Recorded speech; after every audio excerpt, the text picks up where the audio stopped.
Bienvenue sur Les Jours d'avant, un refuge où les souvenirs réchauffent plus que le soleil d'été.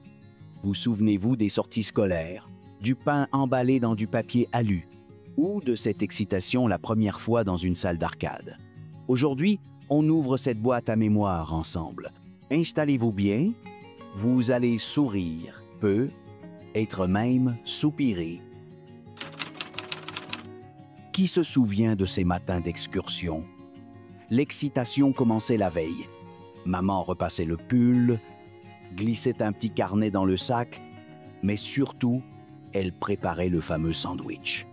Enveloppé dans du papier aluminium qui bruissait doucement et brillait comme un trésor. Ce n'était pas qu'un morceau de pain, c'était une promesse. À l'intérieur, jambon beurre, parfois fromage fondu, un fruit et bien sûr une petite bouteille de jus Joker. Le matin même, dans l'autocar, une odeur de plastique chaud, de parfum de maîtresse et de mie de pain tiède flottait dans l'air. Certains déballaient déjà leur repas au premier virage, impatients. On riait, on partageait, on écrivait ce qu'on voyait ou on prétendait le faire. Il y avait toujours un élève qui oubliait quelque chose. Une écharpe, une trousse ou même son sac à dos entier au musée. Aujourd'hui, les sorties se font avec QR code, lunchbox, guides audio. Mais à l'époque, dans chaque emballage alu, il y avait un peu d'amour, de maison, de simplicité. Vous vous souvenez du vôtre? Il était au jambon, au pâté ou au chocolat et beurre salé en secret? Quelque part entre les parties de cache-cache et les goûters chez mamie, il y a eu ce jour. Le premier pas dans une salle d'arcade. L'affiche, interdit aux moins de 16 ans, faisait un peu peur, mais fascinait. Certains regardaient à travers la vitre, d'autres osaient pousser la porte. À l'intérieur, une pénombre rythmée de lumières clignotantes et de sons électroniques.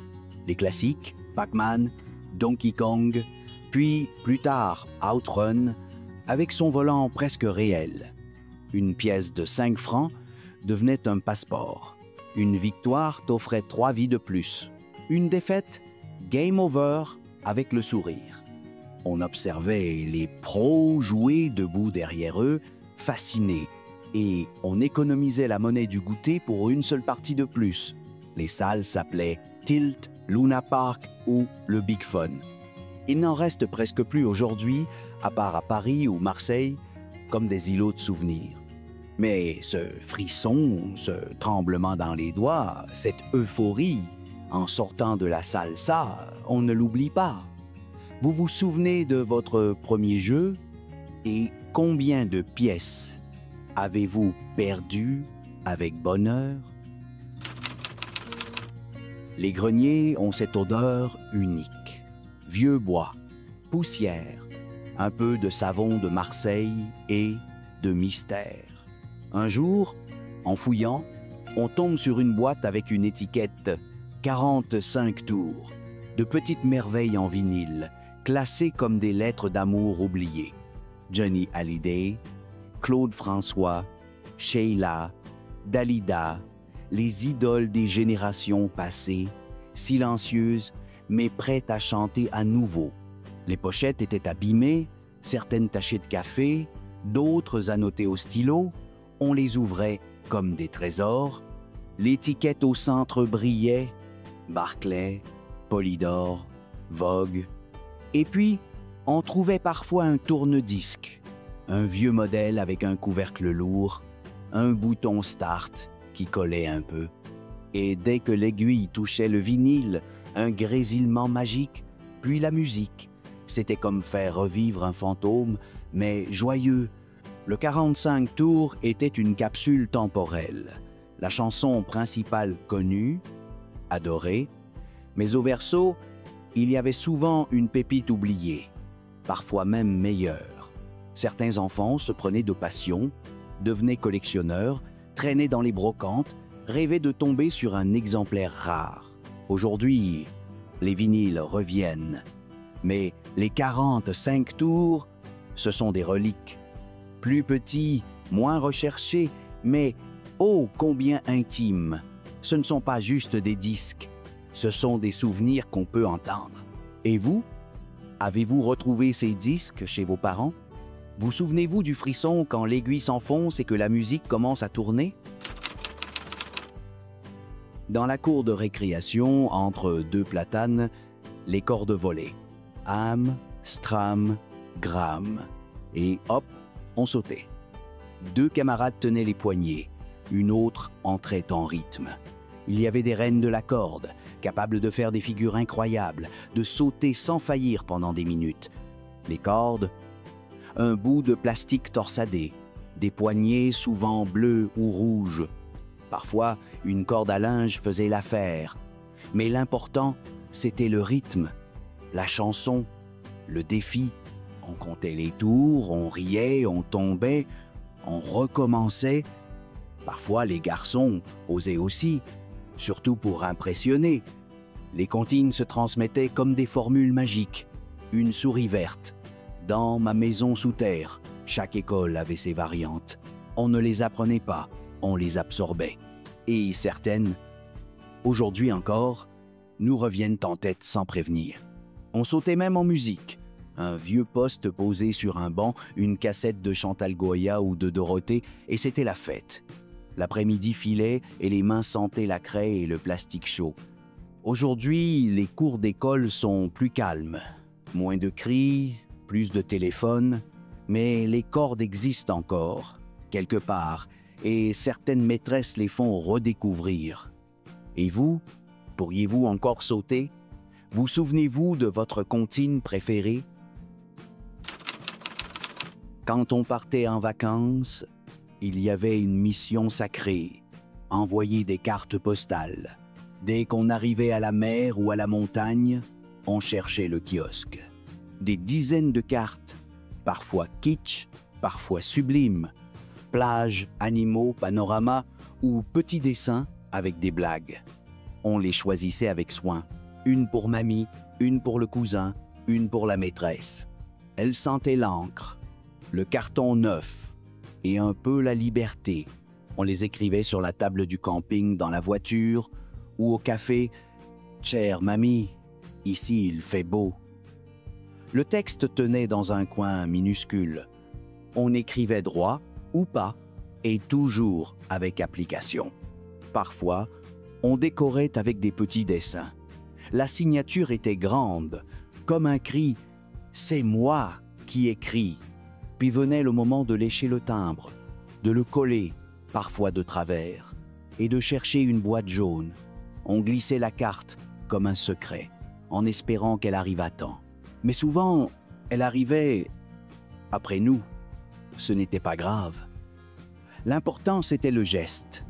Aujourd'hui, on envoie des photos instantanément, mais où est le plaisir du choix, du crayon, du timbre?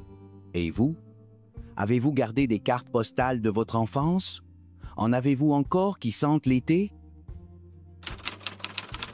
Ce tintement, léger, cristallin, celui des billes en verre qui dansaient dans les poches de nos pantalons en rentrant de l'école.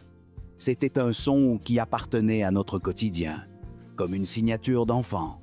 Chaque bille avait sa personnalité, transparente avec des bulles, colorée avec des spirales, ou la fameuse œil de chat aux reflets métalliques. On les ramenait dans des pochons, dans des boîtes à goûter détournées, dans des sacs en tissu cousus à la main. Dès que la cloche sonnait, la cour se transformait en arène. On traçait un cercle à la craie ou creusait une petite cavité dans la terre. Le but, sortir la bille de l'autre, viser juste, parfois avec le poing fermé, parfois en tenant la bille du bout des doigts comme un tireur d'élite. Il y avait des champions et il y avait ceux qui perdaient tout mais revenaient le lendemain comme si rien n'était arrivé. Parfois, on se prêtait les plus belles ou on échangeait en secret dans un coin. Avoir une bille planète ou métallique faisait de toi une star pour la semaine. On achetait les billes chez le buraliste, à la fête foraine ou dans les marchés du dimanche. Elles n'étaient jamais chères, mais valaient tout dans notre monde. et on les protégeait comme des trésors. Aujourd'hui, rares sont les enfants qui jouent encore aux billes. Les terrains sont goudronnés, les poches sont pleines de téléphones. Mais les billes sont là, quelque part, au fond d'un tiroir, prêtes à reprendre vie. Et vous, aviez-vous une bille préférée, une chanceuse qui gagnait toujours? On se lève tous pour Danette, disait la pub, et c'était presque vrai. À la maison, quand le frigo s'ouvrait sur un pot de Danette, on souriait tous. Il y avait plusieurs parfums, vanille, caramel, café, mais le chocolat... Ah, le chocolat. Ce n'était pas un simple dessert. C'était un moment de douceur pure. La couche du dessus brillait, légèrement plus ferme, et certains l'ôtaient délicatement, comme un rituel. D'autres touillaient tout, à la recherche de l'onctuosité parfaite. Il y avait des débats de fratrie. Fallait-il commencer par le bord ou par le milieu, et qui aurait la dernière cuillère? Le pot arrondi, doux au toucher, avait une forme unique, et la petite cuillère en plastique devenait l'outil du bonheur. On mangeait lentement, pour faire durer, ou goulûment, sans même respirer. Parfois, il n'en restait qu'un dans le frigo. Là, les négociations commençaient. On le cachait derrière une casserole, où on écrivait son prénom dessus. Le vol de Danette, c'était un délit familial. Aujourd'hui encore, la Danette existe. Le pot a changé, le goût aussi peut être, ou alors c'est nous. Ce n'est plus pareil car l'instant a disparu, et pourtant, on y pense encore. Vous souvenez-vous de votre parfum préféré et du plaisir de gratter le fond avec la dernière cuillère? Le bureau, c'était notre monde miniature.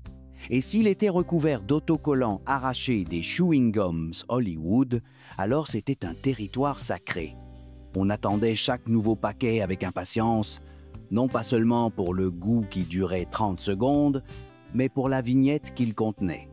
Il y avait des séries, voitures, animaux, drapeaux, logos, on ne les collait pas toutes, on choisissait. Certaines allaient sur le bureau, d'autres dans un carnet secret. Le collage était un geste réfléchi. Une fois collé, pas moyen de revenir en arrière.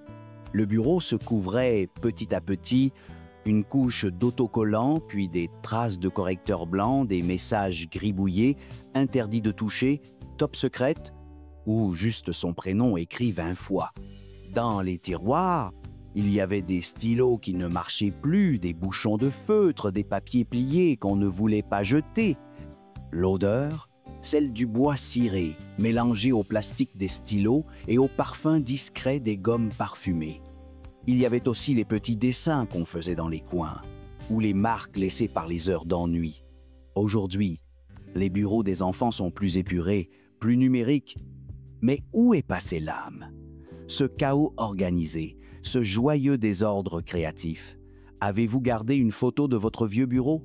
Ou un autocollant Hollywood qui colle encore à un tiroir oublié? Le dimanche avait une odeur, une vraie. Pas celle des croissants, ni du café, mais celle unique du linge tout juste repassé. La vapeur, le coton chaud, le linge blanc qui fume légèrement sous le fer, ce rituel lent et calme faisait partie de l'ambiance. Le bruit du fer à repasser, l'eau dans la bouteille percée, la planche couverte d'un tissu à fleurs. Maman ou mamie s'installait devant la télé ou la radio, parfois un film de Louis de Funès en fond sonore, le linge s'empilait sur une chaise, puis, plié avec soin, formait une pyramide parfumée. Chemise, torchon, drap et l'odeur propre, chaude, réconfortante, presque celle d'une étreinte. On avait le droit de faire un peu juste un mouchoir ou un torchon pour apprendre. On observait les gestes, le pliage parfait. On glissait les mains dans les draps encore tièdes. On sentait la vapeur sur les joues. Le dimanche était calme et le linge repassé était comme une préparation au lundi. Aujourd'hui, on ne repasse plus autant. Les sèche-linges font le travail, les tissus ne froissent plus et le repassage est devenu rare. Mais cette odeur-là, celle du vrai linge du dimanche, elle revient parfois, dans une tête d'oreiller oubliée, dans une nappe de famille, et elle nous replonge instantanément dans l'enfance. Et vous? Vous souvenez-vous de cette chaleur douce, quand le linge sortait tout juste du fer? L'avez-vous retrouvé récemment? Il suffisait de quelques notes.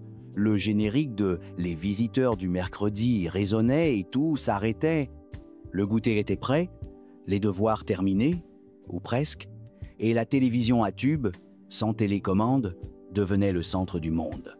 On appuyait sur le bouton avec un clac, l'image apparaissait lentement et là, c'était le moment. Cette émission apparue en 1975 était plus qu'un programme. C'était un rendez-vous, un moment sacré entre enfants. Des marionnettes, des jeux, des dessins animés et des animateurs qu'on connaissait mieux que nos cousins. C'était drôle, tendre, vivant. On riait, on chantait, on participait avec tout notre cœur. Les visiteurs du mercredi n'étaient là qu'un jour par semaine, mais on l'attendait comme Noël. On parlait des séquences le lendemain à l'école, on imitait les personnages, on dessinait les génériques. Le mercredi n'était pas un jour banal, c'était le jour des enfants. Aujourd'hui, tout est à la demande. Les enfants peuvent tout voir tout le temps. Mais cette attente, ce frisson, ce moment précis où le générique commençait, ça, on ne le recrée pas. Et si vous êtes encore là à lire ou écouter ce souvenir, c'est peu être qu'il vous a manqué aussi. Chez nous, on aime ce genre de souvenirs. Ils ne sont pas vieux, ils sont précieux. Abonnez-vous si vous voulez en retrouver d'autres. Il y en aura, toujours au bon moment. Février. L'air était frais mais joyeux. Dans les couloirs de l'école, ça sentait la colle, la peinture, les pelures d'orange et les rêves colorés. Une semaine avant, on fabriquait déjà nos masques. Plumes, paillettes, cartons découpés, morceaux de vieux rideaux. Chaque élève arrivait avec une idée folle. Un lion, une fée, un robot, un super-héros bricolé dans une boîte de lessive. Le jour du carnaval, on n'apportait pas de cartable. Juste son déguisement dans un sac plastique ou déjà sur soi. La cour se remplissait de couleurs, de cris, de rires. Une chaîne hi-fi posée sur une chaise grésillait en diffusant de la musique de fête. On défilait fièrement sous les regards attendris des maîtresses et des parents venus en douce. Il y avait des concours, des jeux, des oranges distribuées et parfois même une médaille en chocolat. Les garçons se lançaient des poignées de confettis, les filles faisaient tourner leurs jupes de princesse. Et au milieu de tout ça, la joie simple d'être un autre pendant une journée, les déguisements achetés en magasin existaient déjà. Mais ceux qu'on fabriquait à la main avaient une âme. On s'en souvient encore. Ils grattaient, ils tombaient un peu, mais on les aimait plus que tout. Aujourd'hui, les fêtes d'école sont plus sages, plus surveillées. Mais il reste parfois une robe en papier crépon, un masque froissé dans un tiroir. Et vous souvenez-vous de votre plus beau déguisement? Était-il en carton, en papier ou cousu par maman? C'était une étape, une vraie, entrer dans un magasin pour acheter son propre vêtement. Pas un t-shirt choisi par les parents, non. Un vêtement qu'on allait choisir soi-même, prise unique, Monoprix ou le marché du coin. L'odeur du neuf, les cintres qui grincent, les étiquettes qui pendent. On fouillait les rayons, on passait la main sur les tissus, on hésitait. Ce pull rayé, ce jean un peu trop long, ce sweat avec une inscription qu'on ne comprenait pas mais qui faisait ado.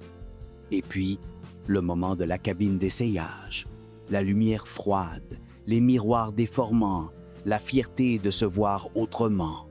Une fois la pièce choisie, on faisait la queue à la caisse, le cœur battant, l'argent serré dans la main étaient froissés d'avoir trop attendu. Et quand la caissière disait « Merci, bonne journée », on sortait avec un sac plastique qui semblait contenir le monde entier. On le montrait à tout le monde, ce vêtement. On voulait le porter tout de suite. Même s'il faisait trop chaud ou trop froid, c'était notre achat, notre choix. Aujourd'hui, les enfants commandent en ligne. Les cabines ont disparu, les sacs sont livrés. Mais le souvenir de cette première liberté textile reste. Et vous? Vous rappelez-vous ce que c'était? Une veste? Une paire de baskets? Et ce frisson d'indépendance? Dans chaque maison, il y avait une boîte jaune, petite, carrée, un peu cabossée parfois. À l'intérieur, les Ricola citron. Pas vraiment des bonbons, pas vraiment des médicaments, un entre-deux parfait qui sentait bon le réconfort. Quand on toussait, Ricola. Quand on avait mal à la gorge mais qu'on voulait juste en avoir un, Ricola. Il fondait lentement, laissant d'abord un goût sucré, puis ce petit frisson mentholé. On les suçotait en classe, discrètement, planqués dans la trousse, on les partageait comme un pacte d'amitié. Le son de la boîte qui s'ouvre avec un clic était reconnaissable entre mille. Et l'odeur, un mélange de citron, d'herbes, d'hiver. Il y avait même ceux qui les croquaient sacrilèges pour faire du bruit. Les parents disaient « c'est pour la gorge ». Nous, on savait que c'était bien plus. C'était un rituel, une douceur dans la poche, un moyen d'être grand. On en glissait dans le cartable, dans les poches, dans la boîte à gants de la voiture.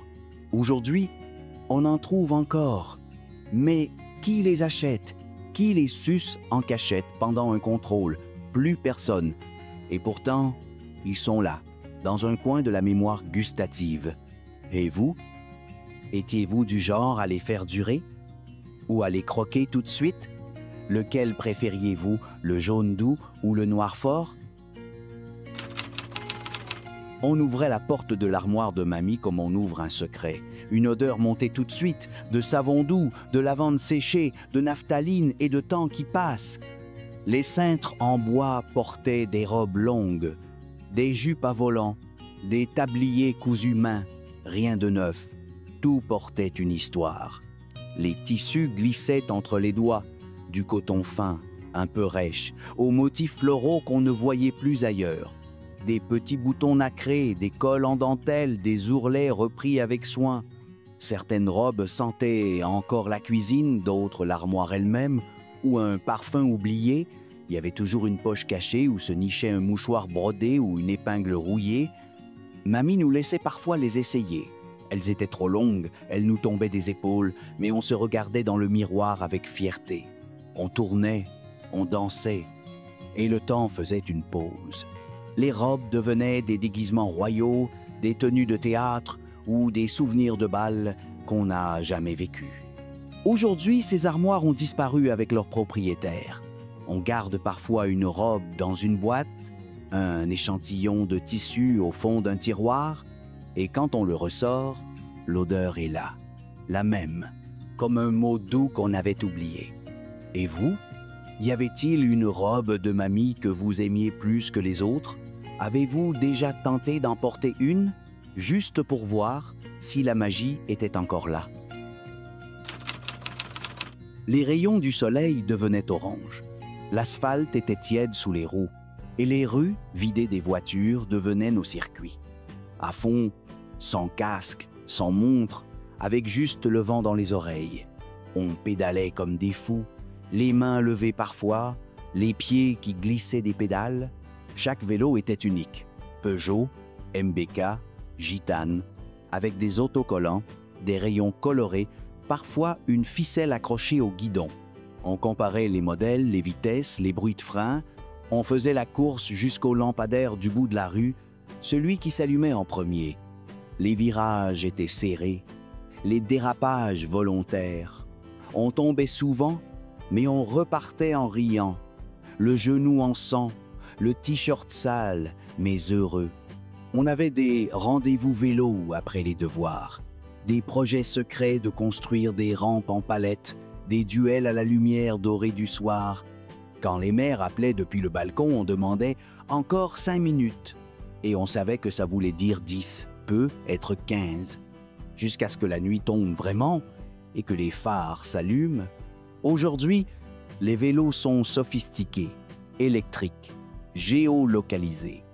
Mais la liberté pure, brutale, insouciante, elle est restée là-bas, sur ces routes tièdes d'été. Et vous? Vous souvenez-vous de votre premier grand tour, sans personne derrière? Où étiez-vous allé? Merci d'avoir voyagé avec nous dans ces instants suspendus.